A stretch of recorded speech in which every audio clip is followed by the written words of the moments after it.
Ladies and gentlemen, welcome back. We are somewhat mid-project. Let me get you up to speed.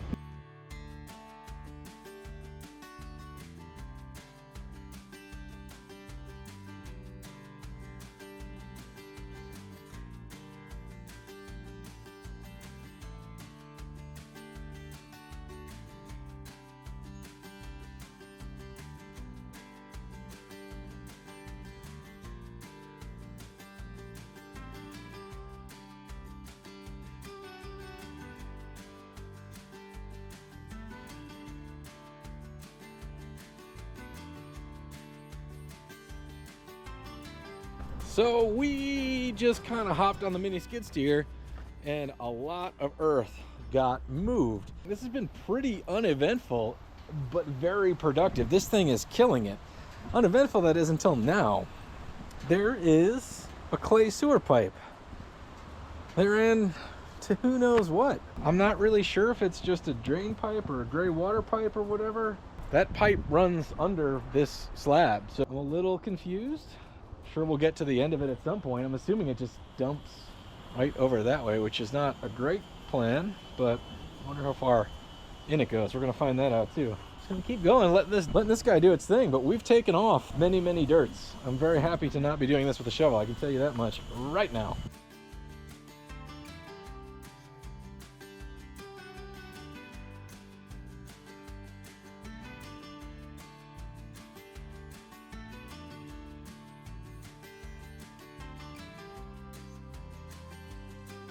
So the original part of the house was built up, and this extension was added, and then this extension was added, and then this extension was added. Well, they're all working their way across the property in an uphill fashion. The house is now somewhat centered on the property, somewhat, but it started way off center, way on the downhill side. Rather than digging out and regrading, they just built upwards and upwards in some very weird ways, because they didn't really build a split level. They just built up and somehow kept the roof lines the same. You may notice right off the bat that I have grown into being a giant, or this roof is really low. It's really strange what they decided to do. It's kind of nuts, doesn't make a whole lot of sense, so we're trying to solve it all. Here's what that means. Up here, I do want a crawl space at least 18 inches deep to the floor joist. And I want to make sure that the siding is the correct 8 inches off of the ground. So the way to do that, I'm eyeballing our one exposed block, and I've just sort of been cutting in to make this whole back area essentially what the correct grade of the house needs to be. There's a lot of topography back here, so moving this dirt and filling in some there is just going to smooth this whole grade out. We do have a bit of an issue we're going to get into on this way uphill side that's going to involve a retaining wall, but that's just life. As you guys know, I'm a one-man operation and I have no experience in doing this kind of site prep, but I'm learning very quickly. The basic idea is pretty easy to understand. You want a level place for your house, then you dig out the foundation and the crawl space, because that's what we're going to do, but we also don't want water running back toward the house. The reason we're doing that is we're standing where the demolished extension was, and each progressive roof line ended further and further out. And in this case, we're going to take this pile of parts and turn it into a house. Well, the problem is everything runs downhill that way. So the water from this roof dumped here and then ran under the extension. The water under the extension dumped here and then ran under there. So we're just going to extend all the roof lines, everything back out when we rebuild this extension. Well, that we should be able to make mo better. So it's a lot of work, but a lot of work, luckily for me, mostly means driving that thing around.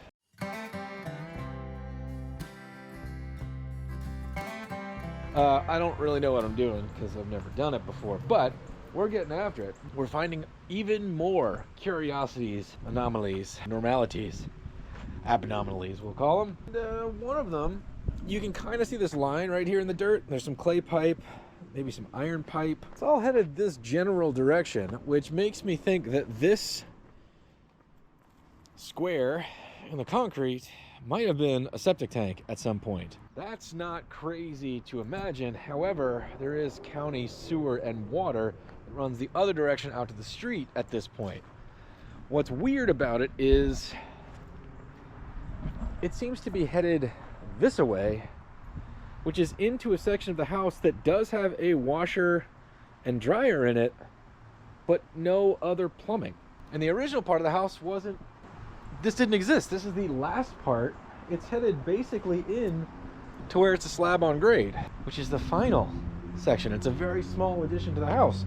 The original section is at the furthest other end, in the catty corner opposite side. And I can confirm that by rows of siding. You can sort of see as we walk in here. We did take the floorboards up, so I'm not seeing any plumbing coming in to this area. There's the washer dryer stack. But if we're eyeballing our line, it comes in basically to this corner of the house, right where this root is. So I see no entryway for that plumbing to come in here, but this PVC to iron pipe is what runs towards the plumbing side of the house on the far end downhill side. So that is correct. So if this was a septic tank, makes me feel like it was attached to a structure that no longer exists, which is another interesting version. It is hard to see, but I can see the line. It goes shh. So the plumbing came in somewhere around this corner. It doesn't seem to be coming into this structure itself. This seems to be the last piece that was built, which is a slab on grade, let's say 12 by 12-ish office. And honestly, it seems like it was built in two sections as well. It seems like this 10 by 12 room was added as like a mud room, and then they built this little extension and extended the roof just by how that is. But then walking from the newest part of the house, we can walk to the oldest part.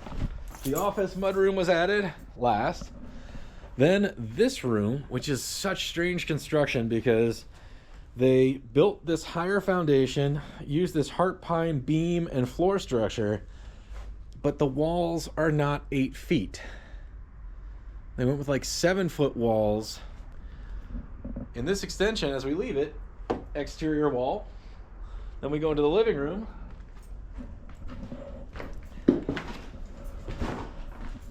Behind the drywall is yet another exterior wall. This room, by the roof, you can tell is an extension. So that basically leaves this room to be the original house, shack, something, whatever's left of it. And there are some holes in the floor for a sink fixture of some kind that was facing that way. So I don't fully understand. So what I'm getting at is if this was the drain line and that is a septic tank, because there is a big square cut out of the concrete, I don't know how long it's been there, and I don't know what it used to be for, like what part of what building when. So I'm sure at some point we are going to have to get into it and then at least collapse it. Hopefully it's pretty dry in there, and because this lower portion is going to be grade, so this is too high. Anyway, kind of nuts, but it's a thing. So this machine and this machine are doing some damage. We built the homemade concrete cutter, scored everything, but these machines took it all out. And we have moved this much dirt. It is a lot of dirt with these little fellers right here. And we've got about 1 full day into earth moving. But that also includes moving this whole pile of concrete from right where I'm standing over there. So everything at this point is getting moved twice. It's the full junk shuffle if you watch the channel. So I don't really know what I'm doing, but it seems to make the most sense to me to get the whole area to grade as best I can, and then dig it all down to put in the foundation, the block work, French drains, everything else that we're going to do while we're in there. So in order to get to that back corner of the house, I got to move this fence yonder, and it ultimately is going to mean digging out on the side of the house there and building a retaining wall, which is what we hope to do with our leftover concrete. But it seems like the next step in accomplishing that is pushing that fence back. I don't know, 16 feet, 2 fence panels is how I'm calculating that. It is bright, it is early, it is cold. Whew. Overnight, some elves came and moved that fence back about 12 feet-ish to give us enough room to dig all the way to the corner. So there's plenty more dirt work to go. Well, these machines have been working for me so well that this one is actually due for its first break-in oil change right in around 5 hours. Looks like it'll be pretty simple. I have the oil here, so we're gonna go ahead and do that before we start the day off. Gotta go get a dingle hopper to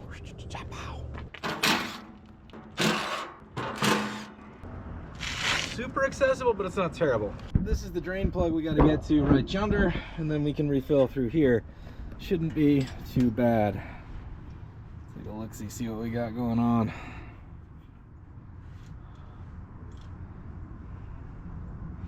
It's thick because it's cold. It doesn't look terrible. I think I'm gonna go ahead and run it for a little while. See if we can change the oil from maple syrup consistency to something a little bit more like oil.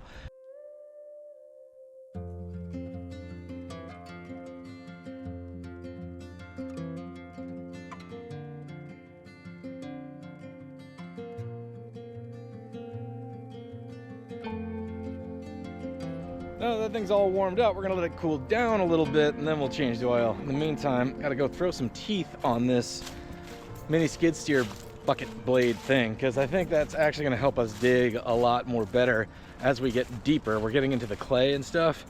So the good news is the soil is very compact and should be relatively easy to get our foundation squared away on it, but we do need to continue to dig. So we have leaked out a decent amount of hydraulic fluid over time. It definitely seems like it's still leaking from these fittings, which I haven't solved somehow. So that's fine. We're just gonna top it off. It takes about 5 hours to see a significant difference. So it's not like it's crazy, but it's definitely a thing that I need to get into. Wrong button. So for this machine, you just gotta pop the bolts out to take this cover off, and then the hydraulic oil tank is right there. There is a sight glass in the front. It looks extremely low, but it's really not that low in the tank. Plus we have the hydraulic cylinders are extended and now full of fluid. So we're still gonna top it off, make it more righter, but I don't think it's gonna take all that much is what I'm saying. So I'm not really sure what the situation is that's causing the leak. I don't want to over tighten the fittings. Most contraptions I have they have a self-changing oil system. This one included, apparently. The teeth are on the bucket, sort of. The teeth I bought, I just got off eBay, but they're not the right, you know, thickness for this.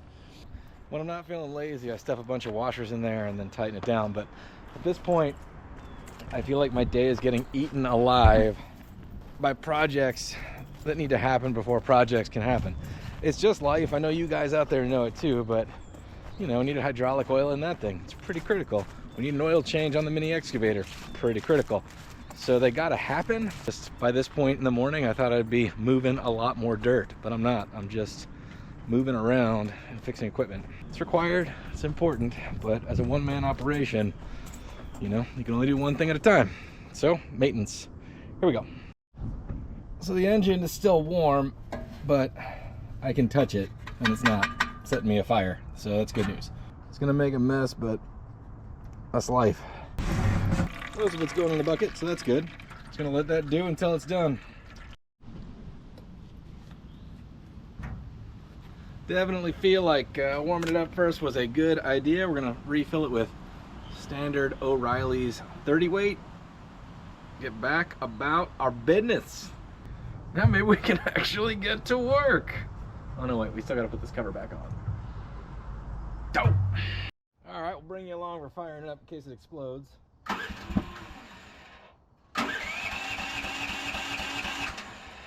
Choke. I guess we cooled it off enough.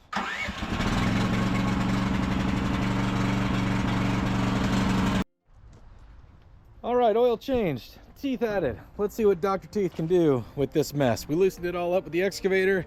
It's getting a little bit heavy, but I think the teeth are gonna do great for us.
Feels like slow going, but we are digging down relatively deep up in this corner, and we're undermining all this concrete with these teeth, which is basically like jam it in there and go chugga chugga chugga chugga chugga. Sure beats me doing it with a shovel, I think, because we're following grade, and grade's relatively low at this corner, which is why we have to remove the concrete in the first place.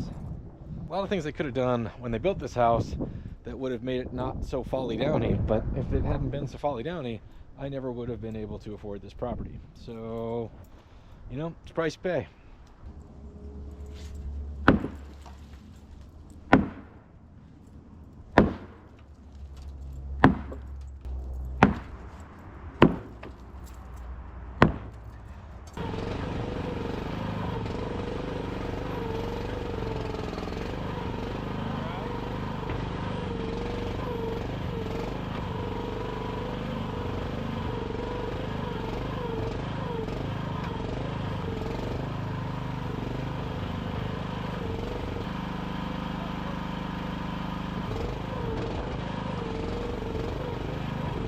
Man, this day is passing. As much as it stunk using that concrete saw, I think it was better than this, or maybe the grass is just greener. I mean, it did take me many hours to use the thing, to score everything, so it wasn't like it was no work. It's probably a 1-to-1. It's just a matter of which one do you want to do. So today has been all about the old sledgehammer.